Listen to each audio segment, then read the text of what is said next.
থেকে যারা আমাদেরকে দেখছেন সকলের প্রতি আন্তরিক অভিনন্দন।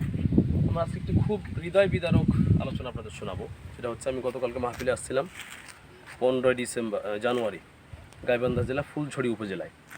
এখানে মাহফিল শেষে এলাকাবাসী বললেন আমাদের এলাকায় কাদিয়ানি আছে। কাদিয়ানি কারা? যারা বলে মুহাম্মদ সাল্লাল্লাহু আলাইহি ওয়াসাল্লামের পরে আর একজন নবী আসছে, সে হচ্ছে মির্জা গোলাম আহমদ কাদিয়ানি।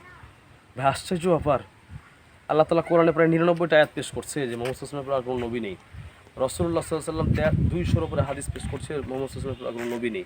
অথচ এই জাতি, এই যে দেখেন মির্জা গোলাম আহমদ কাদিয়ানির বিশ্বাস হচ্ছে যে, এবং তার অনুসারীদের বিশ্বাস হচ্ছে যে মুহাম্মদ সাল্লাল্লাহু আলাইহি ওয়াসাল্লামের পরে আল্লাহ তাআলা মির্জা গোলাম আহমদ কাদিয়ানিকে নবী বানিয়েছে। নাউজুবিল্লাহ, আস্তাগফিরুল্লাহ। এই বিশ্বাস যে করবে তার সাথে সাথে ঈমান চলে যাবে, সে পুরা জাহান্নামী হয়ে যাবে। এই যে ভাই দেখেন, এই গাইবান্ধা জেলার ফুলছড়ি উপজেলার কঞ্চিপাড়া ইউনিয়ন, এই যে কাদিয়ানিদের মসজিদ, নাম দিয়েছে তারা মসজিদে সালাম, কালিমা লেখা আছে, ভাওতাবাজি কালিমা। তো এই যে পাড়াটাতে ভাই দেখেন, দুর্দান্ত গরিব এলাকা, একেবারে আশপাশে কোনো মাদ্রাসাও নেই, মসজিদও নেই, একেবারে দুর্দান্ত গরিব এলাকা। এখানে কাদিয়ানিরা মসজিদ করেছে, করে তারা মানুষকে, এলাকাবাসী যা বললেন, তারা মানে টাকার প্রলোভন দিয়ে, আসলে দিন দরিদ্র গরিব মানুষ, তো গরিব মানুষ হওয়ার কারণে তারা কিছু সামান্য অর্থ পেয়ে কিন্তু ইমান বিক্রি করে দিচ্ছে।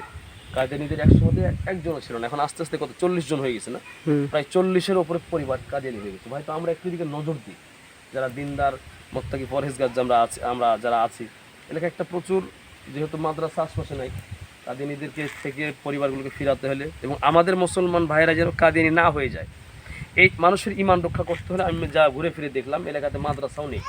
যদি আমরা একটা নুরানি মাদ্রাসা করতে পারি তো অনেক উপকার হবে। আছে, অনেক দূরে আছে, তারপরে একটা যদি নুরানি মাদ্রাসা করতে পারি, এই মাদ্রাসার আলোকে এলাকাতে দিন ছড়াবে, মানুষ কাদিয়ানি হবে না, কাদিয়ানিরা ফিরে আসবে। মাত্র 40টা পরিবার, প্রথমে শুরু হয়েছে একটা পরিবার দিয়ে, এখন 40টা পরিবার কাদিয়ানি।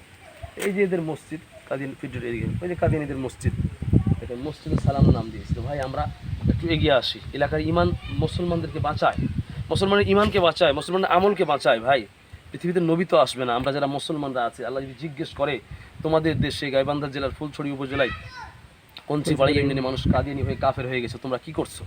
আমরা কি জবাব দেবো? দেশবাসীর প্রতি আমাদের উদার্থ আহ্বান, আমরা একটু এদিকে সবাই সজাগ দৃষ্টি দিই। এখানে একটা মাদ্রাসা হলে খুব ভালো হয়।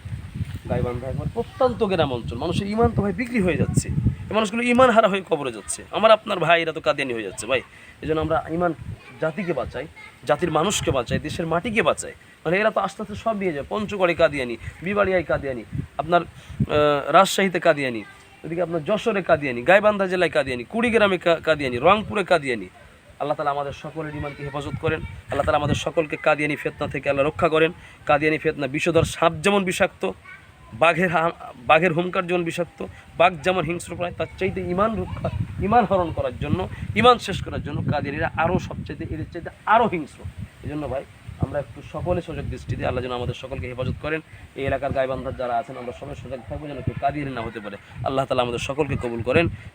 আল্লাহ যেন আমাদের এলাকার মানুষের ইমানকে আল্লাহ পাক রক্ষা করেন।